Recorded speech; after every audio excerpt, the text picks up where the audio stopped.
नमस्कार. आजच्या काही महत्त्वाच्या मराठी बातम्या खालीलप्रमाणे आहेत.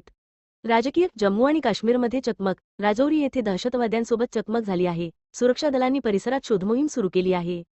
अरविंद केजरीवाल यांना जामीन. सर्वोच्च न्यायालयाने सीबीआयला फटकार. दिल्लीचे मुख्यमंत्री अरविंद केजरीवाल यांना जामीन मंजूर केला आहे.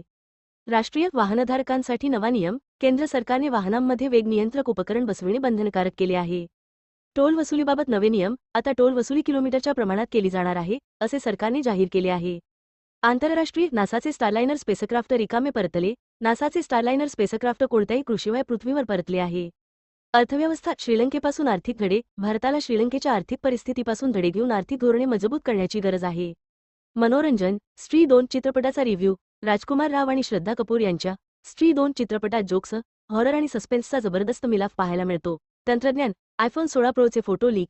आयफोन 16 प्रोचे फोटो समोर आले असून त्यात 4 रंगांचे पर्याय उपलब्ध असतील. हवाई वॉच GT4 भारतात लॉन्च. हवाईने वॉच GT4 भारतात